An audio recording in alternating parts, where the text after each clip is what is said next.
Assalamualaikum warahmatullahi wabarakatuh. Salam sejahtera buat sahabat Kang Asep Hidayat semua dimanapun Anda berada. Dan buat semua subscriber Kang Asep Hidayat dimanapun Anda berada, apa kabarnya? Ya, semoga saja sahabat semua selalu dalam keadaan sehat walafiat dan dapat menjalankan ibadah puasa di bulan Ramadan ini dengan lancar. Ya, tentunya bagi sahabat yang melaksanakannya atau menjalankannya. Untuk mempersingkat waktu, saya akan kembali melanjutkan cerita yang ada di part sebelumnya, yaitu part 1 yang berjudul Fitnah dan Santet Nyaris Membunuhku, dengan mengucapkan Bismillahirrohmanirrohim. Dan inilah selengkapnya. Di part sebelumnya ceritakan bahwa di saat saya tengah duduk di dalam ruang keluarga, yaitu saya di atas sofa, saya merenung nasib yang saya alami pada saat itu, yang tentunya sangat menyakitkan hidup saya. Nah, di saat itulah tiba-tiba ada sebuah benda yang pada saat itu pada awalnya saya belum mengetahui itu benda apa. Benda bulat berwarna hitam menggelinding dari dapur. Nah, singkat cerita, ternyata itu sebuah kepala manusia, tapi sangat menyeramkan, dengan raut wajahnya tuh menghitam angus. Dan setelah saya bacain doa, ya doa apa yang saya bisa, namun tetap saja kepala yang menyeramkan itu tidak juga pergi atau menghilang. Nah, teringat saya dengan pesan dari almarhum bapak saya agar saya memakinya. Dan begitu saya selesai memakinya, saya berkata dalam hati pada saat itu, karena pada saat itu mulut saya seperti terkunci, pandangan mata saya itu terkunci, terus menatap ke matanya yang hitam itu. Nah, ya Allah, di saat itulah saya melihat atau mendengar dia menjerit. Saya nggak tahu jeritannya itu apakah orang lain mendengar atau hanya saya sendiri. Menjerit dan dia menghilang. Nah, setelah menghilang itu, seketika badan saya ini seperti bisa digerakkan, yang pada awalnya saya sudah kaku, nggak bisa bergerak. Nah, begitu dia menjerit dan hilang, di saat itulah saya kembali bisa bergerak. Kemudian saya berusaha untuk berdiri dan segera saya mendekat atau mendekati dinding di mana saklar lampu itu berada. Klek. Seketika lampu di ruangan keluarga itu terang. Setelah menghidupkan lampu yang ada di ruangan keluarga itu, saya kembali duduk. Saya betul-betul merasakan lemas, keringat ini bercucuran. Nah, kemudian saya meraih gelas yang ada di meja air putih. Kemudian saya minum, saya beristighfar, dan alhamdulillah tidak membutuhkan waktu lama saya dapat tenang, ya. Walaupun tetap bayangan atau pikiran kepada sosok tadi ya belumlah hilang. Nah, di saat saya duduk, tanpa sengaja sudut mata saya tuh melirik ke lantai di mana ya sebelumnya berada sebuah kepala yang sangat menyeramkan tadi. Di situ saya kembali berdebar. Saya kembali ya ketakutan. Karena apa? Di lantai itu, di mana tadi ada kepala tadi, di situ terlihat bercak darah menghitam kental gitu, dan masih tercium. Maaf ya teman-teman semua, saya seperti merasakan kembali ketegangan atau rasa yang pada saat itu. Nah, bercak darah kental yang kehitaman itu dan tercium aroma yang tidak sedap, bukan tidak sedap lagi lah. Pokoknya itulah. Nah, di situ saya melihat itu, terus saya tersuruk ini ke sofa. Saya beristighfar. Dan situlah saya mendapatkan seperti keberanian. Saya berdiri dan saya dengan cepat saya melangkah ke dapur. Ya, dapur nggak jauh lah. Ini sofa, ini tai kepala tadi di situ. Dan ini dinding, dan ini dapur. Ya, saya langsung ke dapur. Saya ambil garam sebungkus ya, garam.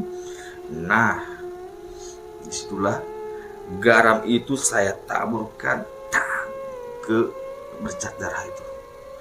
Nah, saat itulah kembali saya melihat sesuatu yang ya tentunya membuat saya terkejut sekaligus ketakutan. Garam yang saya taburkan ke bercak darah yang hitam tadi, disitulah seperti mengepul asap.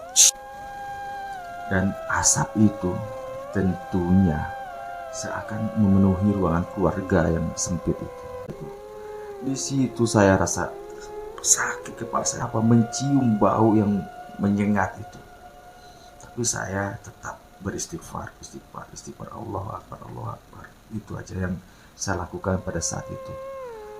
Singkat cerita, saya merasa tenang. Kemudian saya masuk ke dalam kamar mandi. Saya ambil air wudhu, berpakaian. Karena pada saat itu saya hanya menggunakan celana pendek. Saya melaksanakan sholat sunnah. Dan saya berzikir mohon perlindungan dari Allah.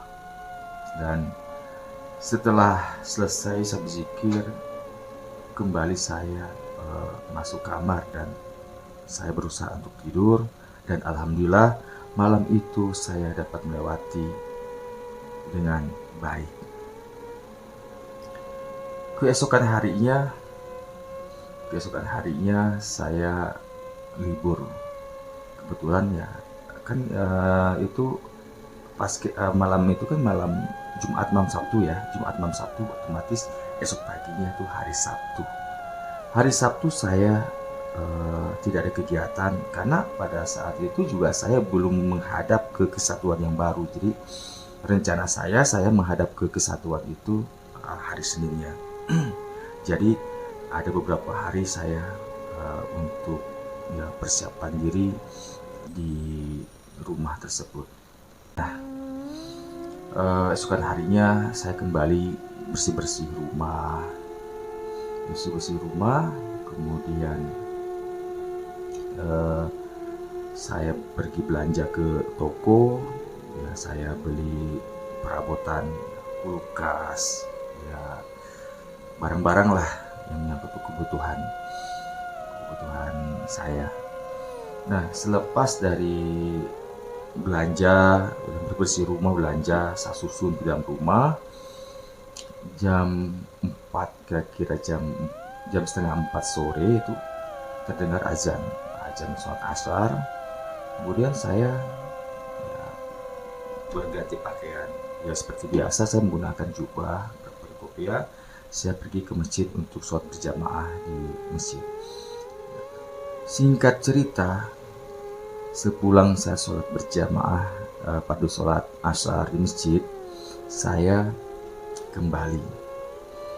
Nah, kembali ke rumah, namun ketika saya baru saja di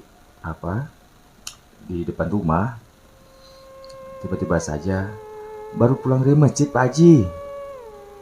Oh ternyata saya itu lihat ternyata itu Bu Ida ya. Bu Ida itu tetangga sebelah kiri rumah saya. Beliau itu orang Sukabumi. Beliau tuh sangat ramah dan baik sama saya. Namun pada saat itu juga belum terlalu kenal dengan saya, ya baru beberapa hari lah. Jadi saya jawab, oh iya Bu, baru pulang dari masjid, lagi santai ya Bu. Demikian saya menjawab dan bertanya, oh enggak nih Pak Haji, biasalah ini sambil nyapu-nyapu rumah. Oh iya Bu, izin Bu saya masuk dulu ke dalam rumah. Oh silakan. Kemudian saya masuk ke dalam rumah. Di dalam rumah itu saya ya istirahat dan alhamdulillah malam itu hari itu sampai malam sampai keesokan harinya itu tidak ada hal-hal yang gangguan lah. Dan singkat cerita, pada akhirnya hari Senin pagi saya berangkat ke kesatuan yang baru. Saya menghadap ke kesatuan dan alhamdulillah semuanya sudah langsung terima, dan saya pun akhirnya saya mendapatkan jadwal dinas saya. Dan pada saat itu saya langsung berdinas jaga, ini nggak nunggu besok-besoknya lagi. Saya hari itu menghadap dan langsung saya mendapatkan jadwal dinas. Nah, jadwal dinas pada saat itu hanya 12 jam ya. Artinya jam 8 pagi masuk, jam 8 malam saya lepas dinas. Nah, singkat cerita hari Senin itu saya pulang, berarti malam Selasa ya. Pulang sampai ke rumah saya kira-kira jam 9 malam. Jam 9 malam. Nah, seperti biasa nih, ketika baru tiba di depan rumah, ketika baru mau buka pintu pagar, kembali saya mendapat sapaan. Ya, siapa lagi kalau bukan Bu Ida gitu kan. Baru pulang ya Pak, baru pulang dinas. Oh iya Bu, saya baru pulang dinas gitu kan. Izin Bu, saya masuk dulu sebentar ya Bu, belum mandi nih dari pagi. Demikian saya menjawab. Lalu saya masuk ke dalam rumah, buka pagar, kemudian saya buka pintu depan, cewek. Ya tentunya gelap ya, belum dihidupkan lampunya. Pertama saya saya menghidupkan lampu ruang tamu, kemudian saya masuklah ke ruang keluarga, dan kebetulan itu saklarnya itu berada di atas TV. Misalkan ini TV ini dinding, ini TV. Di sinilah cewek. Namun sebelum saya menghidupkan lampu itu, saya seperti mendengar suara nih krek gitu. Ya nggak tahu suara apa. Nah, ketika saya menghidupkan saklar lampu, klek, terang, mata saya langsung tertuju kepada di atas TV. Ya tentu TV itu di bawah saklar lampu. Di situ saya rasa serasa nyawa saya ini dicabut paksa sama malaikat maut. Gitu. Apa yang saya lihat? Teman-teman, saya ngelihat sesuatu benda yang hitam bergerak kayak sebesar ini lengan saya. Bergerak. Dan apa itu teman-teman? Ulat bulu berwarna hitam dengan ukuran tidak lazim. Ya mana ada lah ulat bulu sampai sebesar gini. Ya seumur hidup saya melihat ulat bulu gede itu kan 2 kali berarti. Ya ingat teman-teman ya, yaitu ketika saya berada di Garut. Yang pernah cerita, siapa yang ingat ya silahkan komen, yaitu yang berjudul Gagal Nuntut Ilmu Hitam. Nah, di situ saya melihat ulat yang gede, dan yang kedua kalinya saat itulah saya melihat sebesar ini. Berteriak saya berlari keluar. Sontak para tetangga yang pada saat itu ya diramai ya, ibu-ibu lagi ngumpul di rumahnya Bu Ida, tetangga memang biasa lah, selalu kayak gitu. Nah, teriak dan ya mendengar saya teriak itu, tentu mereka berdatangan menghampiri saya. Ada apa Pak, kok teriak-teriak Pak? Ada apa? Ada ulat bulu apa Bu? Gitu. Tahu nggak? Mendengar jawaban saya bilang ada ulat bulu dalam rumah. Mereka, ya para tetangga, menertawakan saya. Ya saat itu saya nggak peduli ya. Ya dongkol juga gitu kan. Saya ketakutan malah diketawain. Tapi ya wajarlah mereka ngetawain saya. Jadi waktu itu ada si Teteh ya. Si Teteh itu tetangga sebelah kirinya Bu Ida. Gitu. Aduh Pak, ya masa badan besar kayak gini, katanya polisi lagi, katanya takut ulat bulu, katanya. Ketawa, wah habis-habisan mereka ketawa. Saya saat itu, waduh, dongkol ya, walaupun wajar ya, apa yang mereka bilang benar gitu. Ya saya laki-laki gitu kan, waduh, saya takut sama ulat bulu, tapi kan mereka nggak tahu kenapa saya takut sama ulat bulu. Tapi udah saya cuek aja. Aduh Teh, tolong Teh, buangin Teh, bunuhin nih ulat bulunya Teh, saya nggak berani Teh, demi Allah saya nggak berani, saya takut nih. Terus singkat cerita, udah si Teteh waktu itu ngambil kayu, kecil, nggak terlalu segede ini ya, tapi agak panjang, bukan kayu, tepatnya itu gagang bekas raket yang patah. Ini raketnya kan ada gagang itu, besinya tuh tongkatnya. Nah itulah si Teteh masuk dia. Ya ada beberapa orang pada ngikutin gitu kan. Nah baru di situ ya orang-orang itu baru terkejut juga. Ya memang mereka nggak takut sama ulat nih, ulat bulu. Tapi dengan ukurannya segede itu mereka terkejut juga kan. Nah, saya diam aja, saya nggak ngikut, saya di luar aja, saya jauh dari rumah, saya takut. Nah singkat cerita, lah entah nggak tahu lah prosesnya, nggak tahu, yang jelas dibawa keluar sama si Teteh, kemudian dibakar atau cium bau sanyit. Ya ampun. Nah alhamdulillah mati, dan ya, kemudian saya pun baru berani masuk ke dalam rumah. Ya tentu saja walaupun ulat bulu itu sudah dibunuh, ya saya tuh masih paranoid ya, masih saya ketakutan, saya masih ada rasa takut.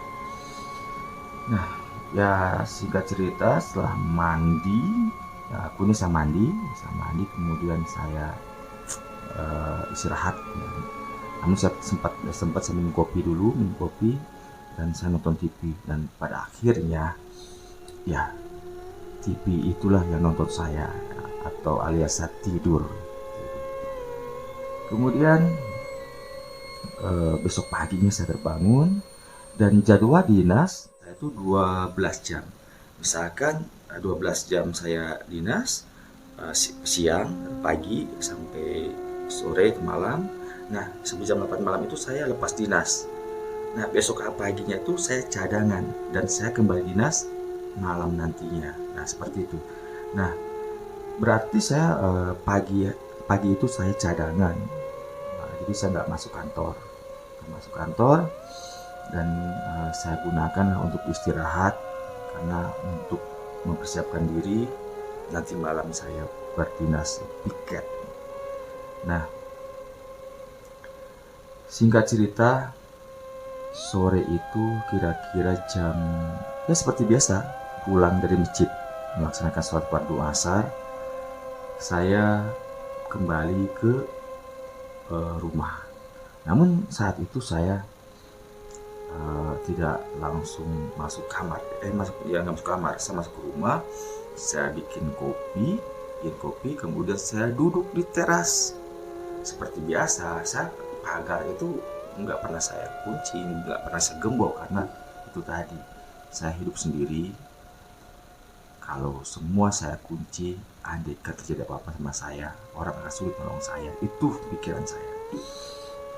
Jadi kira-kira jam 4 sore itu sebelum masjid saya minum kopi, duduk di teras sambil ya baring-baring, karena teras itu bersih, nggak ada tanaman atau apa, bersih. Saya duduk kemudian ya sambil aja berbaring juga di teras itu. Nah, sambil main HP itu saya ingat dan saya hendak menelepon anak-anak istri saya di Natuna, di Rane. Dan saat itu saya seperti merasakan, melihat semua yang ada di pandangan mata saya itu putih. Jadi di depan rumah Bu Ida itu seberangnya itu depan itu ada rumah tuh, di depan rumahnya itu ada pohon jambu.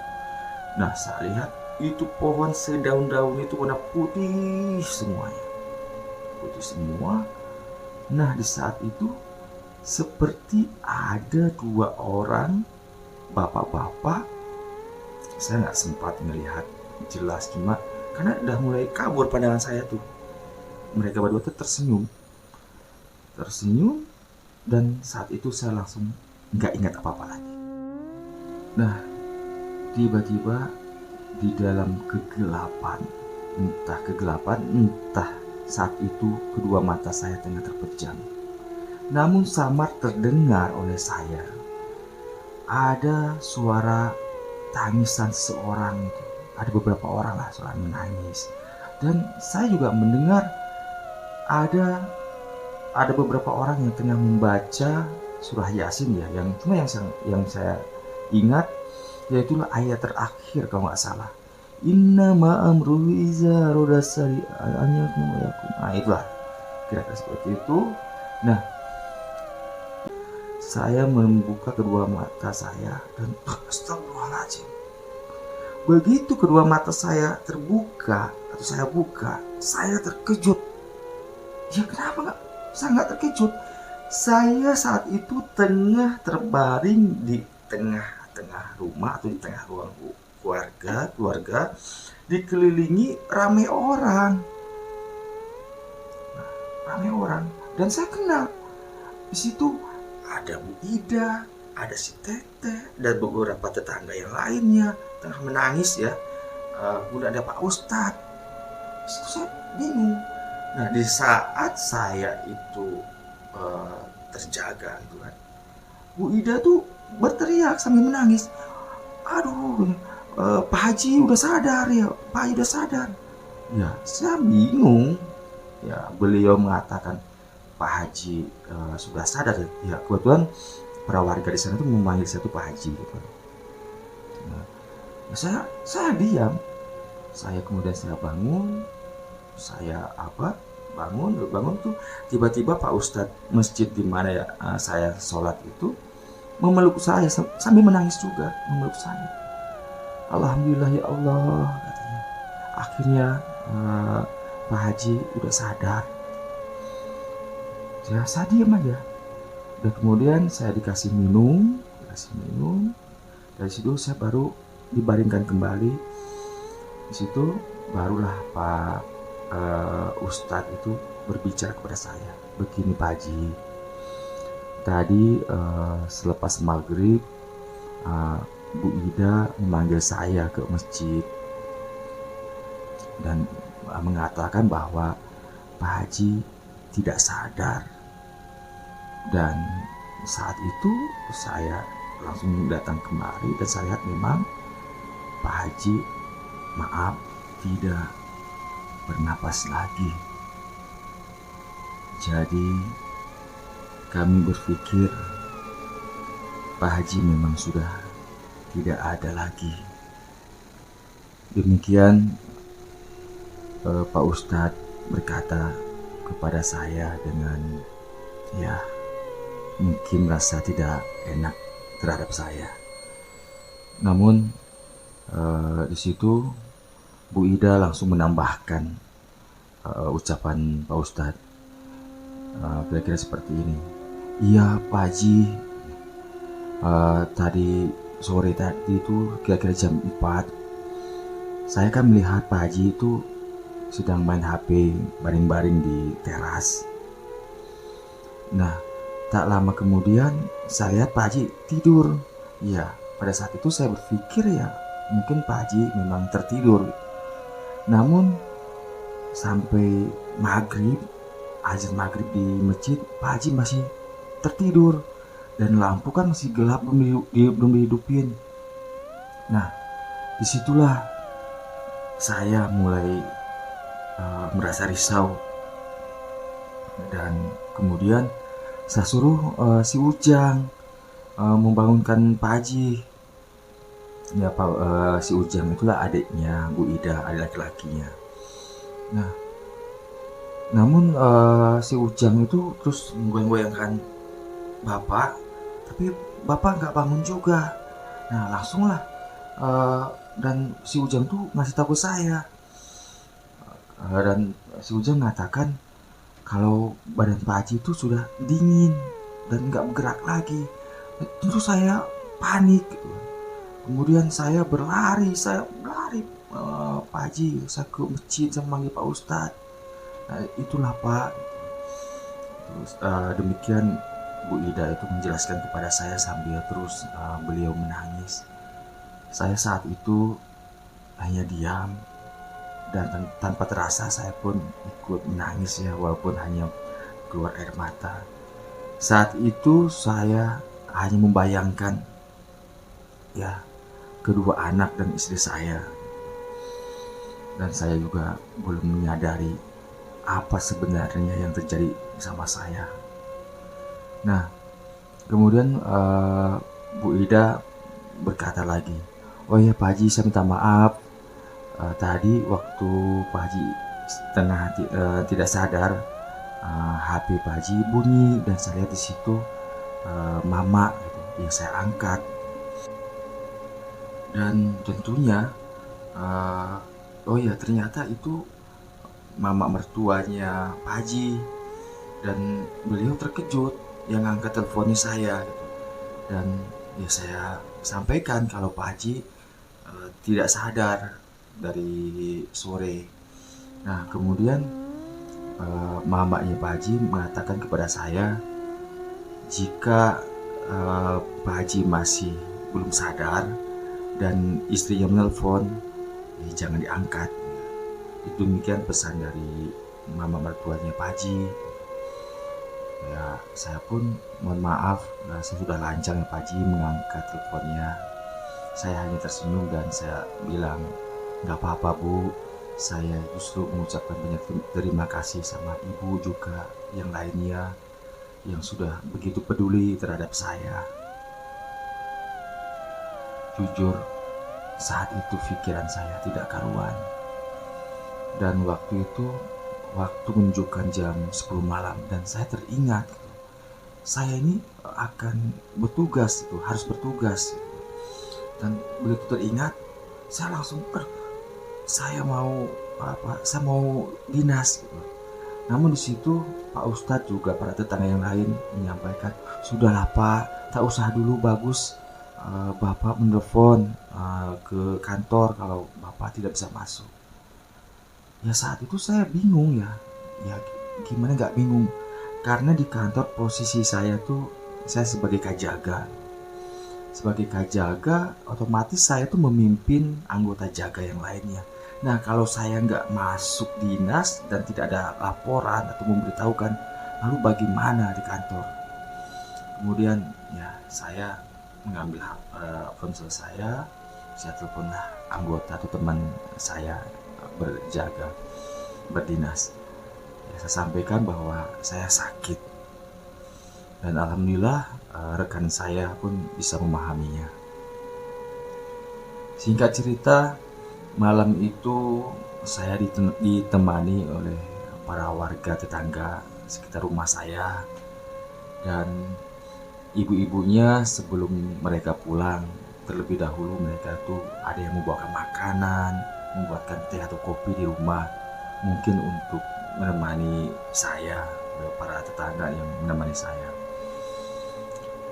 Nah, singkat cerita, esok paginya kira-kira jam 5 sore, ibu mertua saya menelpon Beliau datang ke Batam bersama berdua bersama bapak mertua saya, dan saya jemput di pelabuhan Sekupang.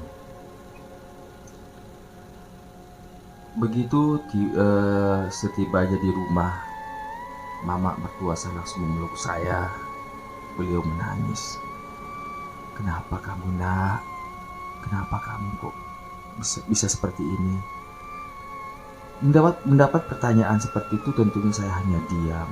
Karena apa? Karena saya pun nggak tahu kenapa dan apa yang terjadi terhadap saya.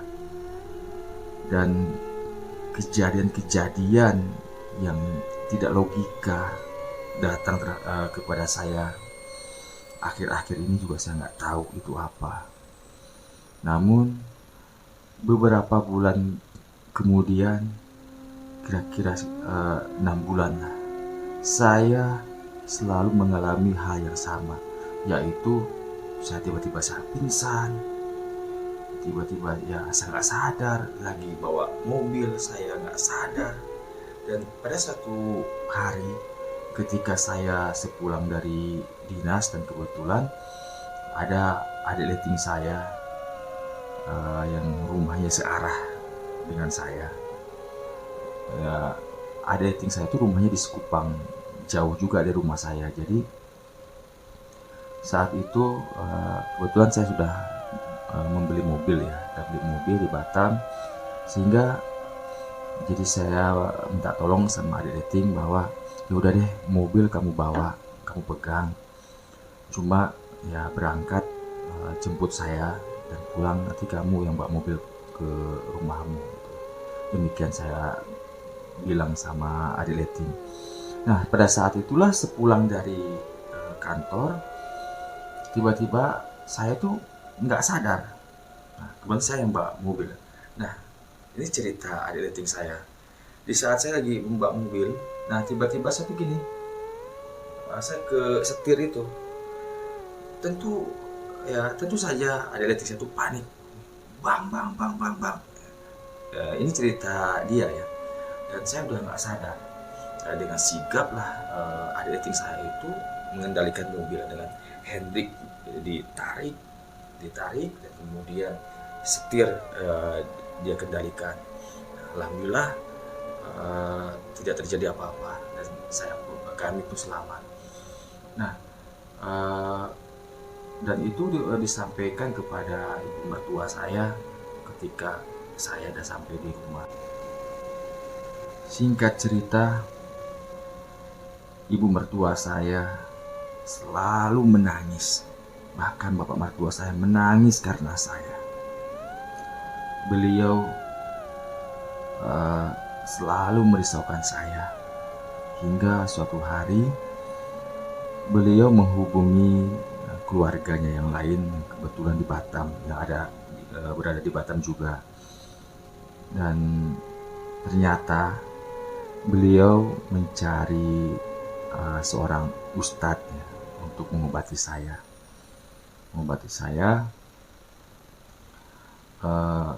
Dan alhamdulillah akhirnya saya dapat berobat. Namun tidaklah langsung begitu diobati saya itu langsung sembuh ya. Beberapa bulan ke depan juga akhirnya saya terus diobati dengan cara diruqyah, dimandikan banyak, dan tidak cuma satu ustadz saya diobati. Karena selain saya masih sering tidak sadarkan diri, itu ulat bulu walaupun ukurannya ya kecil, itu setiap malam Selasa dan malam Jumat itu datang, dan datangnya itu betul-betul memang mendatangi saya. Karena pada suatu siang itu kami itu tengah duduk di teras, tiba-tiba itu dari luar itu ulat bulu datang berjalan tek tek tek tek tek tek, dan ulat bulu itu memang menuju ke arah saya di mana saya duduk. Nah, di saat saya melihat, dan saat itu saya langsung blak kembali, saya nggak sadarkan diri. Nah, dan ketika saya sadar, ya seperti biasa, sudah ramai di rumah itu menunggui saya.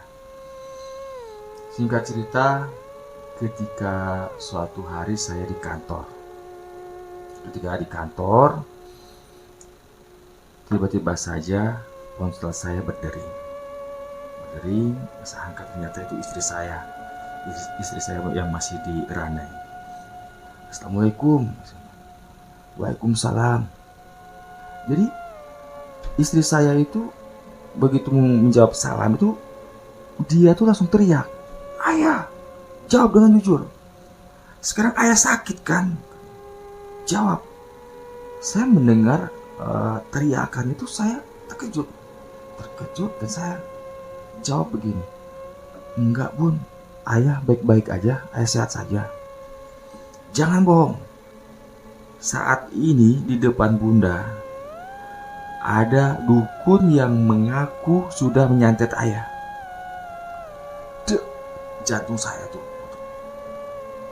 saya terkejut. Kok sampai ke dukun? Maksudnya gimana dah? "Iya," gitu kan. Jawab dia lagi di telepon. "Iya," katanya. Dia mengaku kalau dia yang sudah menyantet ayah karena dia disuruh orang. Nah, di balik telepon saya mendengar ada suara seorang laki-laki tua gitu kan, berkata begini, "Ampun bu, maafkan saya bu, saya nggak tahu bu." Demikian. "Iya, akibat bapak, kelakuan bapak. Suami saya mau bapak matikan kan?" "Iya bu, saya minta maaf pak. Sekarang cuma kita berdua di ruangan ini. Saya bisa saja membuat bapak lumpuh dan mati saya perlahan. Kan nggak ada yang tahu." Demikian saya mendengar suara istri saya dengan nada ancaman. Oh ya, istri saya pada saat itu memang bertugas di rumah sakit ya. Nah, di rumah sakit, di saat itulah dia didatangi seorang pasien laki-laki tua, dan dia itu meracau, pasien itu meracau dan berkata seperti ini, "Biasanya saya mengobati orang, sekarang saya diobati orang." Nah, tentu saja istri saya tuh bertanya, "Loh, biasanya bapak ngobati apa?" Bertanya kepada laki-laki itu. "Ya banyaklah, orang sakit, membunuh orang pun bisa-bisa." Nah, istri saya tuh terkejut.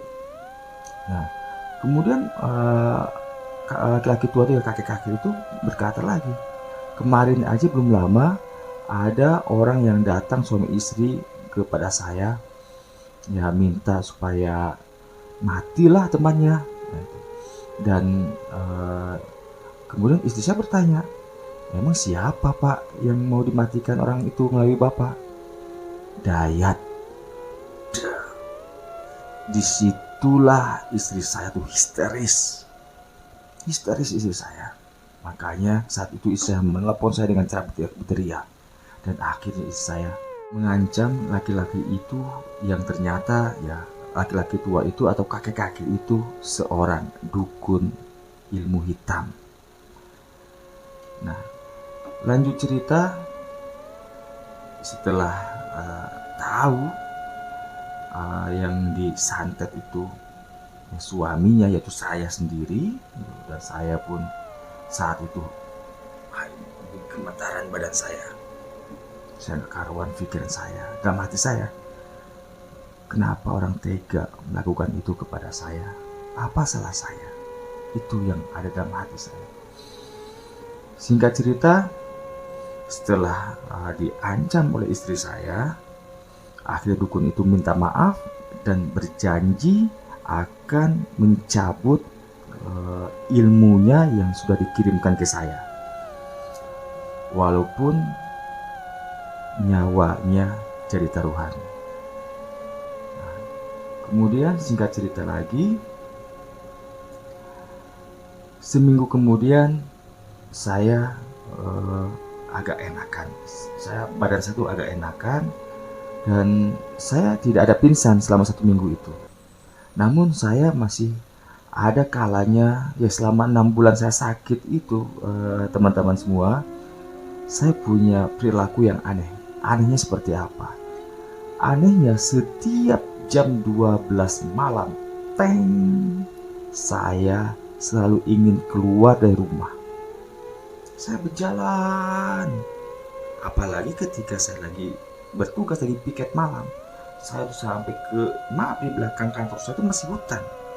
Nah, di saat saya berjalan di kegelapan itu, nah, disitulah teman-teman, saya tengah berdiri di dalam kegelapan itu, tiba-tiba saja ada sosok ya hitam tuh, ya hitam tuh karena mungkin karena gelap ya, di kegelapan.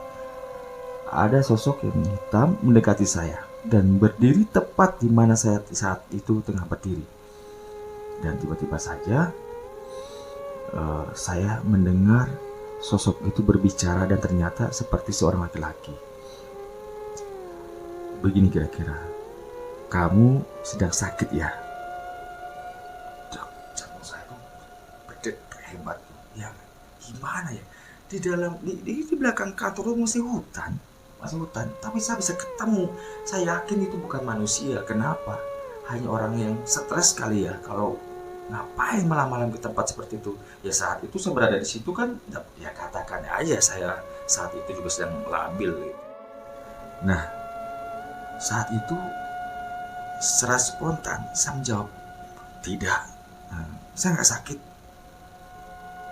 Demikian saya menjawab. Namun kemudian sosok itu kembali berkata, kamu sakit. Nada bicaranya tuh tegas gitu. Kamu sakit. Dan kalau kamu mau sehat, ikuti kata-kata saya.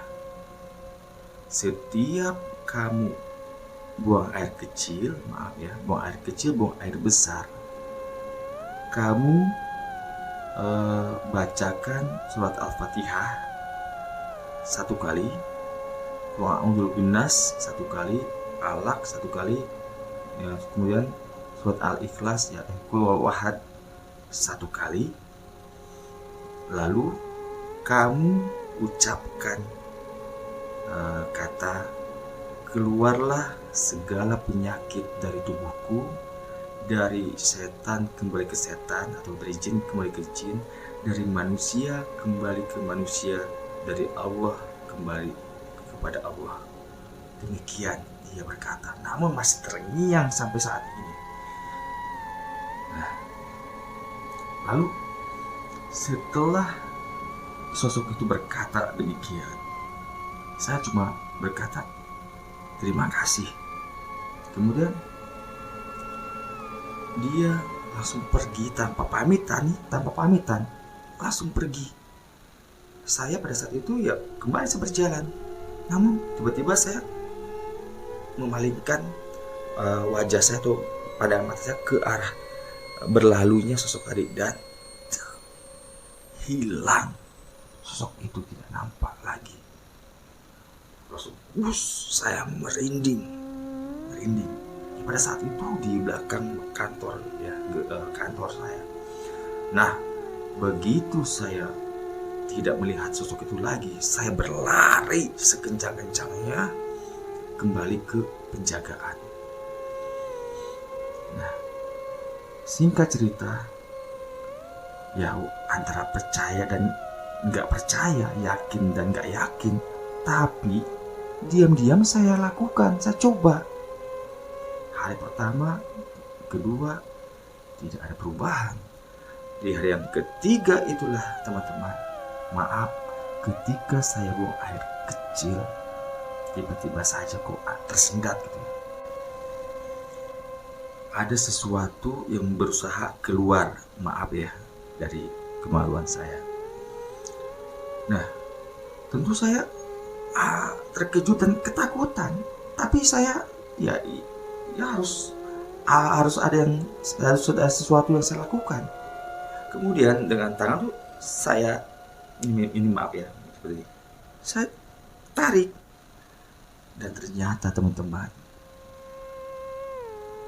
saya ternyata yang keluar dari situ seekor lipan yang ukurannya kecil, yang ada lipan yang seperti anaknya itu sebesar lidi, lipan serta rambut beberapa helai dari situ.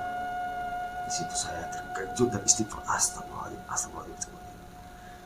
Kemudian ya saya sadar ya apa yang terjadi saat itu. Kemudian dengan masih di tangan saya dua jenis benda itu, lipan dan rambut beberapa helai. Kemudian saya keluar dari toilet itu, saya ambil kertas, saya bungkus, saya masukkan dua benda dari bungkus. Kemudian saya ambil korek api majis, saya bakar, dan disitulah saya sambil beristighfar, astagfirullahaladzim, saya bakar sampai hangus. Dan wallahualam ya, wallahualam, semenjak saat itu alhamdulillah saya seperti punya semangat baru. Saya tidak pernah pingsan lagi, dan yang intinya saya merasa seperti sedia kala. Nah, alhamdulillah berapa minggu kemudian saya mendapat berita dari istri saya, dari Ranai, bahwa mutasi kepindahan tugas dia pun keluar, dan akhirnya istri saya bisa berangkat ke Batam. Dan 1 bulan Batam, istri dan anak saya pun berangkat ke Pekanbaru karena mutasi kepindahan tugasnya ke Pekanbaru. Ya walaupun saya masih terhambat di Batam pada saat itu, namun saya dah merasa bersyukur. Pertama, saya alhamdulillah sehat, dan istri saya pun bisa pindah tugas ke Pekanbaru. Beberapa tahun kemudian, saya pun alhamdulillah atas segala upaya serta bantuan dari orang-orang yang peduli dengan saya, akhirnya tahun 2016, kira-kira bulan Mei, alhamdulillah saya pun mutasi ke Pekanbaru. Dengan demikian, akhirnya saya dapat berkumpul kembali dengan anak-anak dan istri saya tentunya, untuk memulai hidup yang baru, menyongsong kebahagiaan. Demikian akhir dari kisah perjalanan hidup saya ketika di Pulau Batam. Namun alhamdulillah semuanya berakhir dengan kebaikan. Sedikit pesan dari saya, jika kita dihadapkan dengan musibah atau permasalahan, hadapilah dengan sabar, dengan ikhlas. Insya Allah, Allah akan selalu menjaga kita. Dan satu hal lagi, janganlah pernah menjadi orang yang zolim dan menzolimi orang lain, karena dizolimi itu sakit rasanya. Tidak perlu kita menyakiti orang lain, karena semuanya sudah ditentukan oleh Allah. Jadi kita hanya menjalaninya dalam dunia ini yang sementara ini, karena kehidupan yang kekal kelak di akhirat. Jadi janganlah warnai dunia ini, kehidupan kita di dunia ini, dengan kejahatan. Demikian saya akhiri, mohon maaf banyak kekurangan, semoga berkenan, dan wassalamualaikum warahmatullahi wabarakatuh.